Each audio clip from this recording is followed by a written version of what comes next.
보시는 말씀 마태복음 18장 15절부터 20절까지 말씀.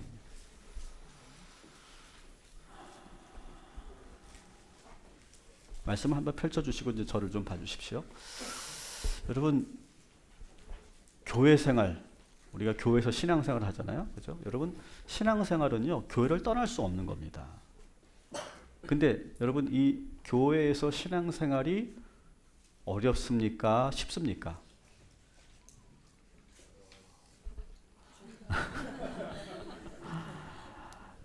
어렵다고 말하기도 그렇고 또 쉽다고 말하기도 그렇고 그렇겠죠. 저는 오늘 여러분들에게 이 교회에서의 신앙생활을 잘할 수 있는 그런 지혜를 여러분들에게 가르치려고 합니다. 근데 이것은 저의 어떤 개인적인 견해나 어떤 책의 내용이 아니라 오늘 예수님께서 하신 마태복음 18장 25절부터 35절까지 있는 말씀을 그대로 저는 전하는 거예요. 액면 그대로 전할 거예요. 여러분, 교회 안에서 자주 발생하는 신앙적인 시험은 무엇일까요? 가장 여러분이 시험을 받는 경우가 어떤 때일까요? 또 그 시험을 우리가 어떻게 이겨나갈 수 있을까요? 여러분, 교회 신앙생활에서 가장 힘든 게 뭡니까? 인간관계죠. 인간관계. 이게 참 어려워요. 실제로 교회를 다니다가 안 다니시는 분들을 가나안 교인 이렇게 부르죠. 그죠? 가나안 교인. 근데 이 가나안 성도님들 중에 80% 이상이, 제가 보기에는 80% 훨씬 넘을 것 같아요. 그 이상이 교회에서 인간관계 속에서 상처받고 관계가 불편해져서 그 교회를 나오게 되고 결국 신앙생활까지 포기하게 되는 경우가 80% 이상이라는 거예요. 여러분, 교회라고 하는 것은 어떤 겁니까? 한번 우리가 사실 이렇게 모여 있는 걸 저는 생각해 보면요, 기적이에요, 기적. 우리의 공통점은 하나밖에 없어요. 예수 믿는다는 거. 이거밖에는 없어요. 우리의 공통점은 하나도 없어요. 너무 많이 다른 사람들이 모인 곳이에요. 그러다 보니까 마음이 하나로 모아지기가 참 어려운 거예요. 이 교회가 세워졌다라고 하는 건 기적인 거예요. 살아온 방식이나 말투, 그런 게 참 다르죠. 제가 일부 예배 때 말투에 대해서 얘기하다가 경상도 분들을 얘기했었는데, 경상도 분들하고 대화를 해보면 막 싸우는 것 같아. 서울 사람이 듣기에는. 저분이 나한테 감정이 있나? 그런 착각이 들 정도로 그렇게 한다고 얘기를 했더니 어떤 분이 상당히 불편해 하시더라고요. 제가 여러분, 제 말에 불편하셨을 때 네! 그러시더라고요. 그래서 제가 공개적으로 그분에게 제가 사과를 했는데요. 어쨌든 말투, 문화도 참 많이 다르고요. 그죠? 성격도 다르고 기질도 다르고 신앙적인 색깔도 달라요. 그러니까 이게 그래서 이 교회 안에서 잦은 오해도 일어나고요. 본의 아니게 상처를 주게 되고요. 또 쉽게 우리가 상처를 받습니다. 더구나 우리는 또 죄인이잖아요. 죄인이다 보니까 실수를 참 많이 하게 돼요. 그래서 우리가 신앙생활을 좀 잘하고 싶은데 내가 2020년 정말 이제는 내가 신앙생활 정말 잘해야지, 그렇게 마음을 먹었는데 항상 이 문제에 걸려요. 인간관계의 문제에 걸려요. 근데 이것을 이길 수 있고 극복할 수 있는 방법이 있다는 거예요. 따라합시다. 용서를 잘해야 믿음이 성장합니다. 자, 여기서 용서를 잘한다는 건 뭐냐? 오늘 말씀 근거로 그대로 얘기하는 거예요. 첫 번째는요, 용서를 구할 수 있어야 된다는 거예요. 제가 잘못했습니다. 제가 부족했습니다. 제가 실수했습니다. 용서를 부탁드립니다. 제가 사과합니다. 이 말을 잘할 수 있어야 된다는 거예요. 그 내용이 이제 18장 15절부터 20절까지의 내용이고요. 우리가 다음 주에 보게 될 용서를 잘하는 두 번째는 뭐냐? 결국 상대방의 잘못을 용서해 줄 수 있어야 된다. 이것을 예수님께서 우리가 잘 알고 있는 그런 비유로 말씀하셨죠.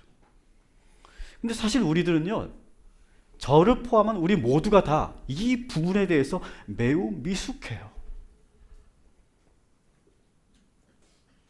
예수님은 늘 우리들에게 회개하라고 말씀하시죠. 회개하라고 말씀하시는데 그 이유가 뭘까요?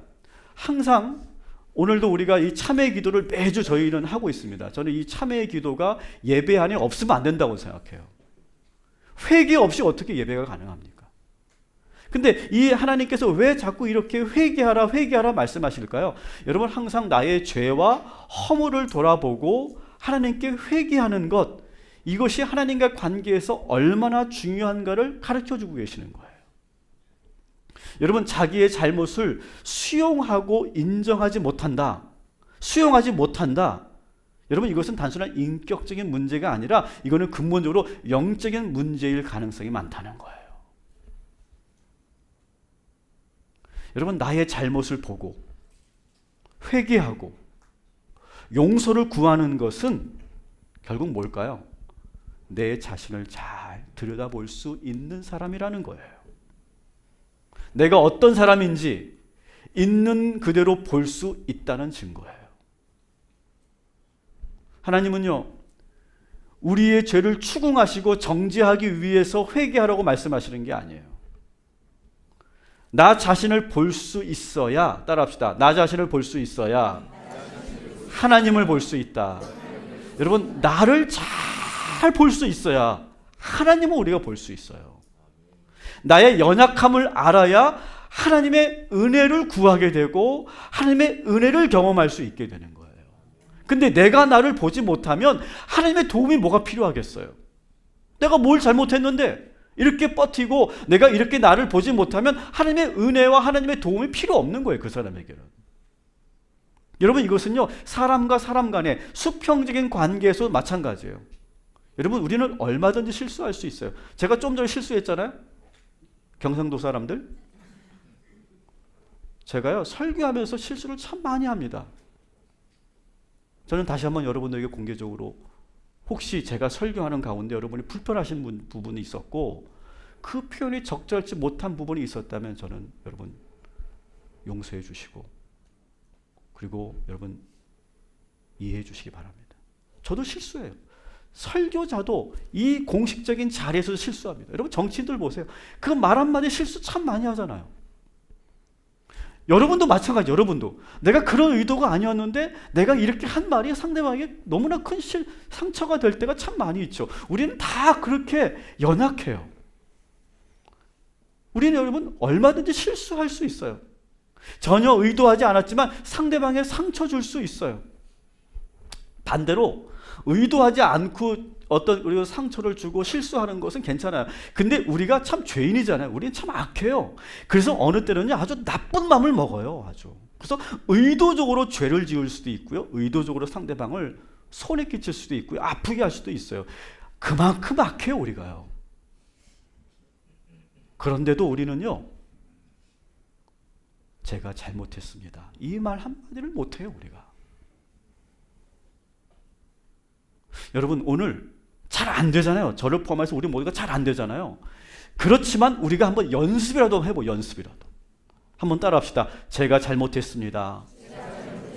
용서해 주십시오. 제가 사과합니다. 연습이라도 하고 가자고요. 연습이라도. 근데 이걸 우리가 왜 못할까? 저 자신을 보는 거예요. 내가 왜 이 말을 참 못했을까? 지금도 내가 이 말을 하는데 참 어려울까? 보니까 이게 사람에게는 이 수치심을 느끼는 것이 참 고통스러운 것 같아요. 내가 그 말을 하는 순간 얼굴이 빨개지죠. 수치감을 느껴요, 우리가. 그리고 내가 왠지 상대방에게 기죽는 것 같고 내 권위가 떨어지는 것 같고 상대방에게 내가 지는 것처럼 여겨져요. 그래서 내 자존심에 상처가 나고, 그리고 그렇게 말해놓고 집에 가면 막 억울하고 분해가지고 잠을 못 자요, 우리가. 그리고 사람들이 나를 어떻게 볼까? 그런 두려움들 때문에, 이 복잡한 이 감정들 때문에, 이 힘든 감정 때문에 우리는 회피하고 일단 잘못을 인정하지 않고 용서를 구하지 않습니다, 우리가. 설사 우리가 잘못을 구할 때도 우리의 태도는요, 대단히 무례하고 대단히 미숙해요. 그래, 내가 잘못했다. 됐냐? 이러면 뒤에 절대 됐냐를 붙이시면 안 되는 거예요. 근데 우리는 됐냐? 붙여요. 그래, 뭐 내가 잘못됐다고 치자. 치자도 붙이면 안 돼. 치자. 알았어. 내가 미안하다. 표정이 구겨지면 안 돼요. 표정이. 나도 잘못했는데 너는 뭐 잘했냐? 이거는 절대 사과하는 것이 아니고 용서를 구하는 것이 아니죠. 여러분, 우리는 이렇게 실수를 인정하지 않고 용서를 구할 때 참 미숙한 그런 모습을 참 많이 보이죠. 그러다 보니까 어떻게 됩니까? 관계가 힘들어지는 거예요. 그래서 우리는요, 자기 자신을 변호하고 정당화하는데 온 신경을 다 씁니다. 어떻게 하면 나를 변호할까? 어떻게 하면 나를 무장해서 정당화시킬까? 어떻게 하면 나를 합리화시킬까? 어떻게 하면 저 사람과 잘잘못을 따질 때 내가 절대 지지 않을까? 밀리지 않을까? 그런 마음 우리가 더 신경 쓴다는 거죠. 그러면서 자신의 허물은 보지 않고 상대방의 허물을 막 더 들춰내려고 합니다. 너는 얼마나 잘났냐? 그런 식으로 가는 거죠. 여러분, 이것이요, 우리 신앙생활에 대단한 큰 장애물이에요. 여러분, 더구나 이렇게 자신의 연약함을, 자신의 그 죄성을 보지 못하면요, 상대방의 실수를 볼 때 어떻게 되는지 아십니까? 상당히 냉정해져요. 아주 무서워져요. 여러분, 우리의 잘못은 잘 보지 못하면서 여러분, 누군가가 실수를 하면 우리는 컴퓨터에다가 인터넷에다 댓글 쓰는 거 보십시오. 무시무시한 표현들이 너무 많잖아요. 그 댓글을 보는 순간 정말 그 당사자들은 자살하고 싶을 정도로. 근데 정말 그 사람이 그렇게 댓글을 쓸 만큼 그렇게 도덕적이냐고요? 그렇게 완벽하냐고요? 그렇게 죄를 짓지 않냐고요? 아니, 모르긴 몰라도 그렇게 쓰는 사람은 더 큰 많은 죄를 질걸요?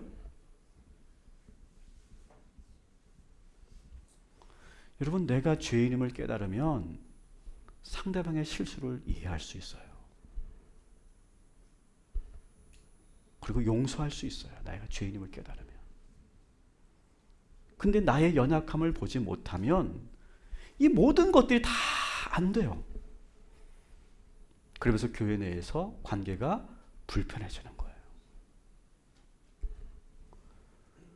그리고 이 불편한 사람이 교회 안에 있으면 교회 생활이 경직되고 예배가 안 되고 은혜를 받지 못하죠. 그러니까 교회가 재미없어지면 그러면 또 다시 떠날 채비를 하게 되는 거예요. 예수님께서는 오늘 성도님들이 점점 그 마음이 강팍해지지 않도록 3단계로 잘 이끌어 주라, 이렇게 말씀하십니다. 따라합시다. 당사자들이 직접 해결하라. 자, 15절 같이 읽겠습니다. 시작. 내 형제가 죄를 범하거든 가서 너와 그 사람과만 상대하여 권고하라. 만일 들으면 내가 내 형제를 얻은 것이요. 아멘. 자, 만일 서로 성도 간에 갈등이 일어나면 어떻게 하느냐? 그 문제를 여기저기 말하면서 그 문제를 확대시키지 말라는 거예요. 뭐라고 되어 있습니까? 가서 너와 그 사람하고만 상대하라, 이렇게 되어 있어요.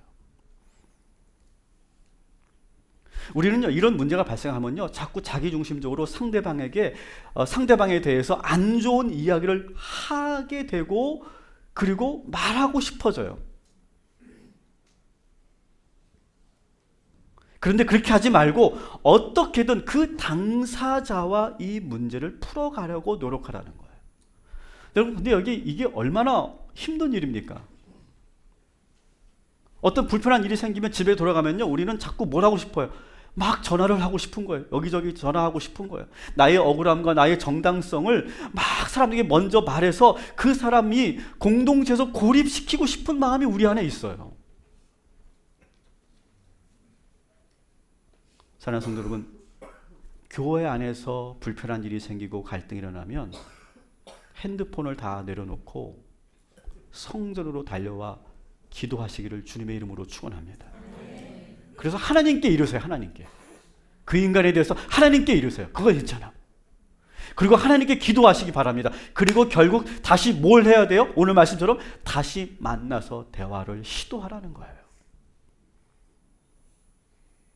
그리고 상대방이 그렇게 대화를 요청할 때 우리는 어떻게 해야 되느냐? 내가 그렇게 요청을 받았을 때 정말 내가 일말에 어떤 그런 부족함이 있었고 실수가 있었다면 여러분 그때 이 용서를 구할 기회를 놓치지 마시기를 주님의 이름으로 축원합니다.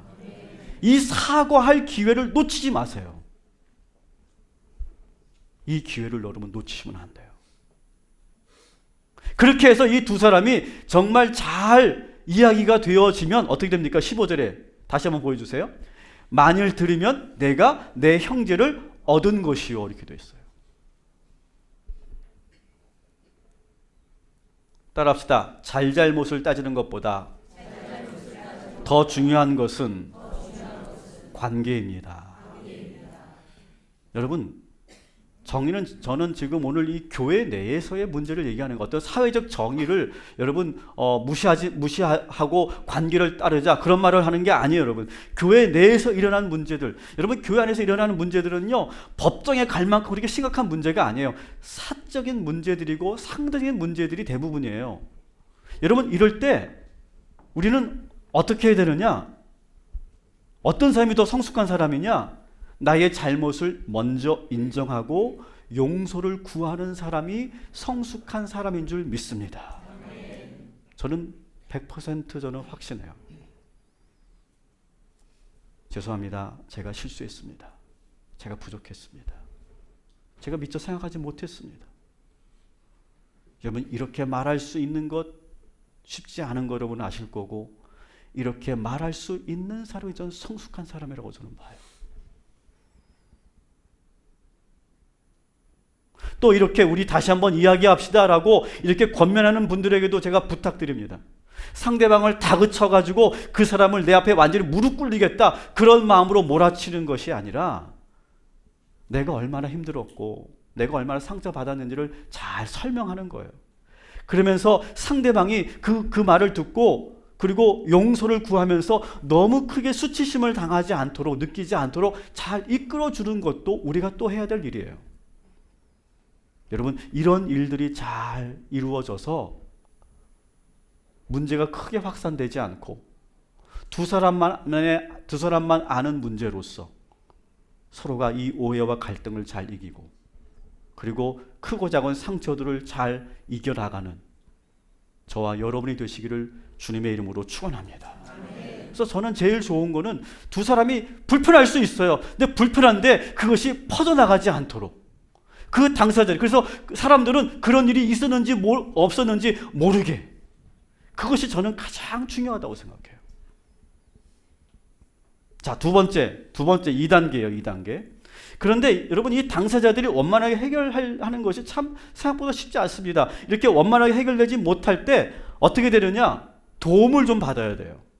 16절을 같이 읽습니다. 시작. 만일 듣지 않거든 한두 사람을 데리고 가서 두세 증인의 입으로 말마다 확증하게 하라. 아멘. 자, 여기서 한두 사람은 누구를 말합니까? 자기 편에 있는 사람이 아니에요. 자기 편에 있는 사람을 대동하고 가가지고 혼자는 못하니까 여러 사람이 둘러싸서 그 사람에게 너 잘못했어 못했어 빨리 사과해 그렇게 하라는 것이 절대 아니죠. 여기서 말하는 한두 사람은 누구냐? 교회 지도자를 말해요. 이 문제를 잘 해결할 수 있는 교회 지도자, 지혜롭게 이 문제를 해결하는 그런 지혜와 경험을 가지고 있는 지도자의 도움을 구하라는 거예요. 그리고 이때 오늘 말씀에서는 두세 증인 이렇게 되어 있는데 저는 이 증인이라는 표현을 전 중재자라고 이렇게 표현하고 싶은데요. 이 중재자가 할 일은 뭐냐? 두 사람의 이야기를 다 들어보는 거예요. 그리고 각자가 설명하는 거예요. 나는 이렇게 보고 나는 이렇게 생각하고 나는 그렇지 않고 난 이렇게 생각한다. 다 이야기하고 그걸 잘 듣는 거예요. 이 중재자가요. 그리고 잘 판단하는 거예요. 그 잘 듣고 그리고 권면해 주는 거죠. 그러니까 이 갈등 속에 있는 사람들도 이 권면을 정말 객관적으로 들으려고 하는 마음으로 이 자리를 마련해야 되는 거예요.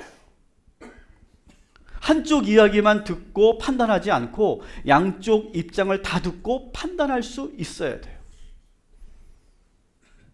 저는 두 번째로 이런 성도님들이 저는 건강한 분이라고 생각해요. 목사님, 제 얘기만 듣지 마시고 그분의 이야기도 한번 들으세요. 저는 이분이 참 건강한 거라고 생각해요.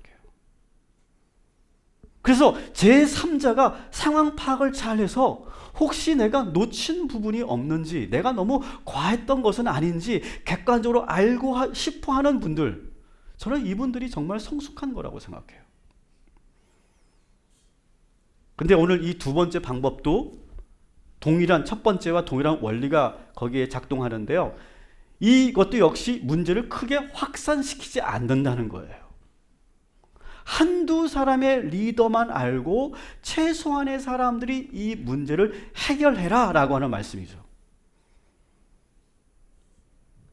그리고 만일 여러분들 가운데 누군가가 이런 시간을 갖자고 제안을 받았을 때 여러분 강하게 거절하지 마시고 중재자를 잘 믿고 신뢰하면서 관계가 여전히 회복되기를 바라는 마음으로 그 자리에 참여해 주시는 거예요. 그리고 중재자는 객관적인 판단을 하고 그리고 양측이 그것을 잘 들을 수 있도록 권면해 줄 수 있어야 돼요. 그러니까 무조건 내 편만 들어주기를 강하게 요구하면 안 되죠. 여러분, 일방적으로 한 사람을 매도하고 바보 만들기 위해서 이런 자리가 마련되면 안 되는 거죠.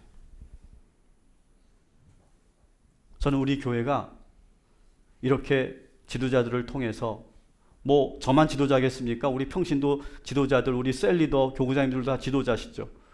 그분들을 통해서 우리 교회가 그렇게 원만하게 잘 해결되고 그리고 그것을 잘 풀어갈 수 있는 그런 성숙한 그런 교회가 되기를 주님의 이름으로 축원합니다.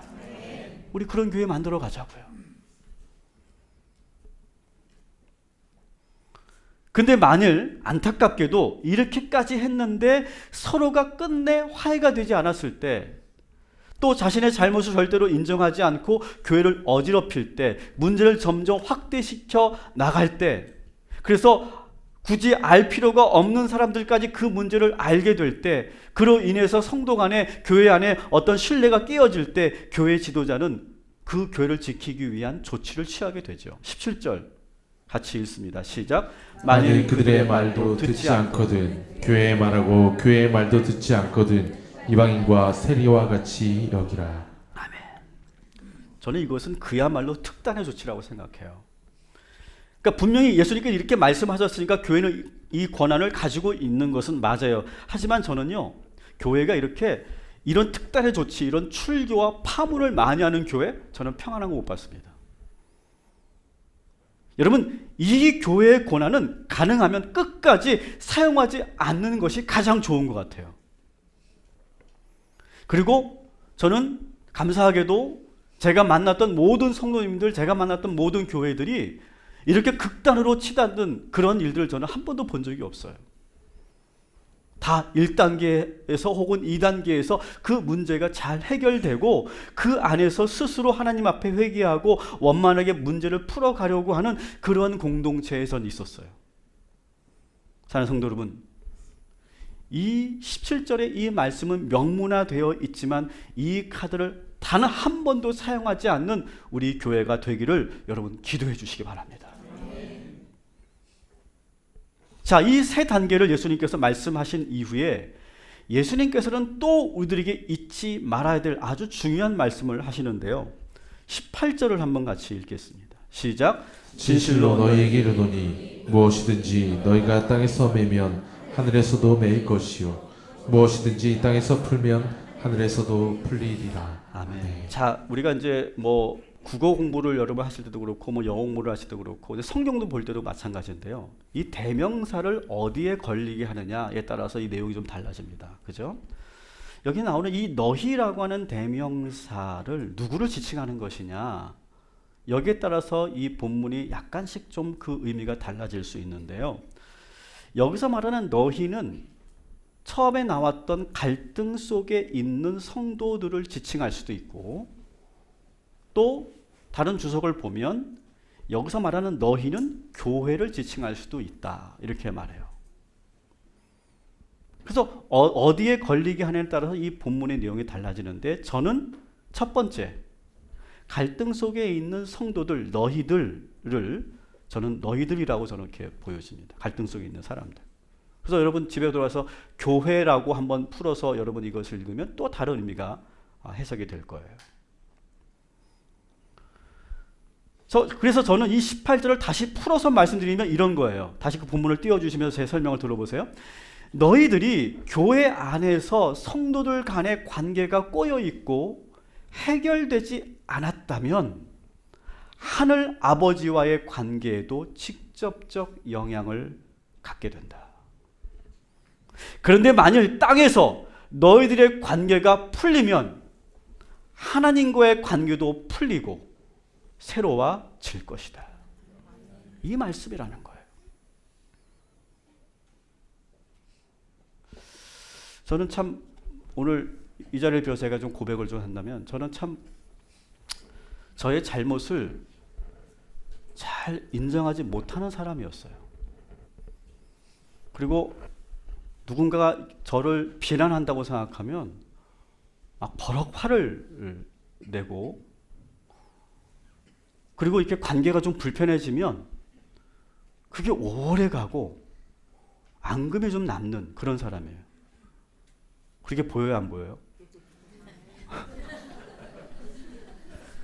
아멘 나올까봐. 원래 제가 그런 사람이에요. 원래 그런 사람인데 저는 이 18절 말의 말씀에 얼마나 많이 걸려 넘어온지 몰라요. 완전히 이 말씀은 저와 완전히 반대되는 말씀이거든요. 근데 제가 이 말씀 때문에 제가 그 위기를 극복한 일이 한두 번이 아니에요. 특별히 저는 예배를 통해서 이 은혜를 저는 많이 경험해요. 그러니까 이렇게 여러분 아실 거예요. 이렇게 관계가 이렇게 풀려 있지 않은 상태에서 예배를 드릴 때 기분 어떠세요? 지금도 보니까 표정을 보니까 부부 싸움하고 여기 예배 드리신 분들이 한 두세 분 계시는 것 같아요. 부부 싸움하고 한번 예배 드릴 때 기분 어떠세요? 예배가 은혜가 됩니까? 절대 안 됩니다. 그게 은혜가 되면 그건 정상이 아닐 거예요.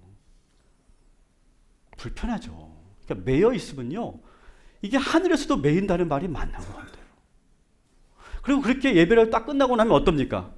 침침하거든요. 왜? 그때 따라 하필이면 또 목사님이 용서하라, 회개하라, 사랑하라 그런 말을 하거든요. 그 왼수를 사랑하라 막. 안 되는데 나는 막. 끝나고 나서 찝찝한 거예요. 근데요, 결국은 이 말씀이 저를 이기더라고요. 제가 참 힘들었던 때는 언제냐면, 목회하면 제일 힘들 때는 언제냐면, 지금은 그래도 우리 교인들이 많으니까 괜찮은데, 제가 시골에서 목회할 때 교인이라고는 저희 안에 딱 한 사람일 때 수요 예배를 드리는데 수요 예배 1시간 전에 꼭 싸우는 거예요. 부부싸움을. 그러면 우리의 관계, 그러니까 뭐 다른 교인은 없으니까, 하나님은 되게 보시면서 웃으셨을 거예요. 왜냐하면 관계가 좋으면 저희 아내가 맨 앞에 앉아서 아멘, 아멘 합니다. 근데 싸우면 자리가 저쪽으로 갑니다. 그리고 절대 고개를 들지 않아요. 근데 그러면 저는 환청이 들려요. 제가 막 설교하는데 환청이 들려요. 치, 치, 치. 그런 말은 안 해 사실. 근데 그런 환청이 들리는 것 같은 거예요 막. 여러분 그 자리에서 한번 설교해 보십시오. 사람 미칩니다, 미쳐. 정말 내가 목회를 때려치고 싶어요. 그때는 정말. 근데 그것도 이기는 거야 막 이기고. 이 18절 말씀에 계속 내가 말씀하고 막 두드리고, 이 말씀이 막 나에게 계속 찌르고 막, 너 빨리 안 해? 안 해? 무릎 안 꿇어? 회개 안 해? 용서 안 구해? 계속 하는 거예요. 근데 그게 정말 죽기보다 저는 싫고 못했어요. 저는 그런 훈련을 어디서 받아본 적이 없고, 정말 집에서도 저는 그런 거 안 했거든요. 결혼하고 나니까 그게 참 어렵더라고요. 근데 결국 하나님의 말씀이, 예수님의 이 말씀이 저를 이겼고, 제가 이 말씀에 따라서 제가 결국 무릎을 꿇으니까 모든 것이 은혜롭게 되어지고, 우리 두 사람 아직 이혼 안 하고 잘 살고 있는 줄 믿습니다. 이게 저는 말씀의 힘이라고 생각해요. 오늘 이 말씀이 여러분들을 계속 고민하게 할 거예요. 한 주간 계속 푹푹 찌르기를 주님의 이름으로 축원합니다. 계속 찔러야 될 줄 믿습니다. 그래서 결국 이 말씀 앞에 여러분 무릎 꿇어야 돼요. 무릎 꿇어야 돼요. 그 방법밖에 없어요. 자, 그러면서 여러분 막 그 말씀이 막 내 안에 들려오면서 막 그러면서도 막 내가 마음이 내키지 않는데 그래도 예배를 드려야 되니까 예배를 드리고 있고, 그리고 찬양하고 기도하고 막 말씀을 막 기도하고 막 그러는 가운데 여러분 하나님께서 우리들의 마음을 서서히 만지시죠. 자, 19절 20절 말씀 한번 봅시다. 같이 읽습니다. 시작. 진실로 다시 너희에게 이르노니 너희 중에 두 사람이 이 땅에서 합심하여 무엇이든 구하면 하늘에 계신 내 아버지께서 그들을 위하여 이루게 하시리라. 두세 사람이 내 이름으로 모인 곳에는 나도 그들 중에 있느니라. 아멘. 자, 이 말씀은요 우리가 대단히 오해하는데요, 이 19절 말씀만 똑 떼어요. 그래서 기도란 뭐냐, 합심하여 기도하면 하나님께서 무조건 응답하신다, 그런 말이라고 많이 사람들이 기도에 대해 설명할 때 하는데 그런 내용이 아니죠. 전후 맥락을 봐야 돼요. 여기서 말하는 기도는 뭡니까? 관계를 위한 기도예요. 관계를 위한 기도. 그냥 우리의 소원과 우리의 기도 제목을 이렇게 우리가 두 사람이 모여서 합심하여 기도하면 응답하신다, 그런 말이 아니라고요. 여러분, 단순한 그런 기도의 능력을 가르치는 말씀이 아니에요. 두 사람이 합심하여 기도하는데 이 두 사람은 누굴까요? 갈등 중에 있는 이 두 사람. 그런데 여러분 그 표현을 다시 보세요. 두 사람이 어떻게 해요? 합심하여. 합심하여. 저는 이게 가능할까? 두 사람이 지금 싸웠거든요. 근데 싸웠는데 어떻게 할렐루야 우리 두 사람 둘이 손잡고 기도합시다, 우리 됩니까? 이게 합심하여? 이거 안 돼요. 안 돼요. 이거는. 근데 왜 이렇게 말씀하셨을까? 제가 계속 이 말씀을 계속 붙잡고 묵상하는데 이런 거예요. 여기서 합심하여 기도한다는 건 뭐냐? 각자가 따로 기도하겠죠. 그죠? 불편하니까. 각자가 따로 기도하는데, 따라합시다. 기도의 목적이 같습니다. 자, 기도의 목적이 뭐냐? 뭐가 같냐? 합심하여 기도하는 건 뭐냐? 따라합시다. 하나님. 이 관계가 깨어지지 않게 하소서. 먼저 나의 죄를 용서하소서. 내가 먼저 용서를 구하게 하소서. 그 사람을 용서할 수 있게 하소서. 이 목적, 이 기도의 내용은 같아야 된다는 거예요. 여러분 아멘 하시기 바랍니다. 여러분 혹시 불편한 사람을 놓고 내가 기도하는데 하나님 저 인간 우리 교회에서 나가게 해주세요, 그렇게 기도하세요? 큰일 나요 여러분. 그런 기도 하실 분도 아무도 없겠지만 그건 기도가 아니에요. 내가 불편하지만 하나님 이 관계가 깨지지 않게 해주세요. 하나님 제가 죄인이에요. 가능하면 제가 먼저 용서를 구하게 해주시고 내가 그 사람을 결국 용서할 수 있게 해주세요. 이것을 각자가 다른 자리에서 똑같이 합심하여 기도하라는 거예요. 20절 말씀도 더 놀라워요. 20절 말씀. 자, 본문을 다시 보여주시면, 자 19절에서는 두 사람이 기도하라고 했죠. 두 사람이 합심해요. 근데 20절에 가니까 뭘로 바뀌어요? 두세 사람. 한 사람이 더 늘었네요. 여기 있는 한 사람은 누굴까요? 아까 보였던 중재하는 사람. 이거는 아마 그런 걸 거예요. 중재하는 사람과 두 사람이 같이 셋이 모여서 기도하는 걸 거예요. 같이 합심하여 기도하는 거예요. 그럴 때 두세 사람이 예수의 이름으로 모여서 기도할 때 따라합시다. 나도 그들 중에 있느니라. 여러분, 이때 하나님이 임하신다는 거예요. 여러분, 매여 있는 상태에서 우리가 기도하면 하나님과 관계도 어려워지고 우리가 은혜를 받지 못하고 주님의 임재를 경험하지 못하는데, 우리가 이렇게 합심하여 우리가 기도하고 우리가 두세 명이 모여서 함께 기도할 때 우리 하나님께서 오늘 이 시간에 임하여 주시는 줄 믿습니다. 말씀을 정리합니다.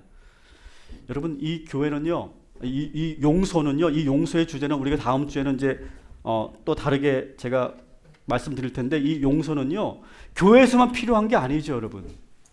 여러분 직장 생활할 때 우리 청년들도 계시고 이제 막 직장 생활 하시는 분들도 계실 거고 아마 오래 하신 분들은 더 잘 아실 건데요. 여러분 직장 생활 하면서 내가 잘못한 것을 인정할 수 있는 용기, 나의 실수를 겸허하게 받아들일 수 있는 그런 용기, 저는 그게 참 중요하다고 생각해요. 근데 우리는 그렇게 하지 않거든요. 숨기거든요. 저는 그렇게 한 적이 없는데요. 저는 그건 김대리가 시켜서 한 건데요. 나는 그렇게 잘못하지 않았는데요. 우리가 자꾸 그렇게 버티잖아요. 우리가 계속 그렇게 거짓말 하잖아요. 우리가 지금 그것을 받아들이지 않잖아요. 그러면 회사 생활 어려울 거예요.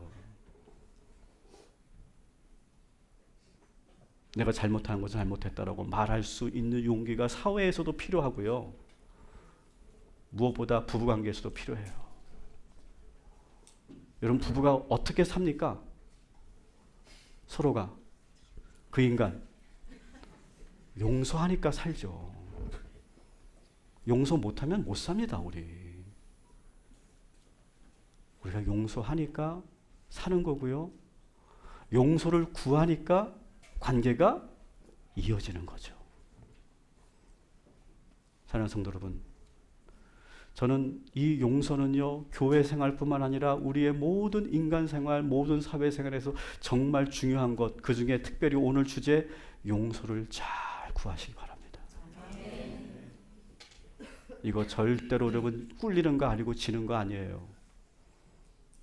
이것을 잘 할 수 있을 때 내가 참 많이 성숙해졌구나, 그거를 이제 우리가 알게 되는 거예요. 오늘 여러분 이 말씀을 듣고 이 예배를 드리고 여러분의 마음이 새로워지기를 주님의 이름으로 축원합니다. 여러분의 죄가 보이고 여러분이 먼저 가서 용서를 구하시기를 주님의 이름으로 축원합니다. 오늘부터 여러분의 모든 관계가 그래서 새로워지고 회복되기를 주님의 이름으로 축원합니다. 우리 교회가 그런 교회가 됐으면 좋겠어요. 그렇게 여지를 좀 주고, 그죠? 너 실수했어? 너 나한테 상처 줬어? 너 나한테 잘못했어? 어디 두고 봐. 나 절대 용서 못해. 그것이 아니라 여지를 좀 주고, 그리고 그 사람이 성장할 기회도 좀 주고, 충분히 기다려주면서 합심하여 기도하는 그런 우리 교회 만들어 가기를 여러분에게 간곡하게 부탁하고, 우리가 그렇게 사랑이 넘치는 공동체 되기를 주님의 이름으로 축원합니다.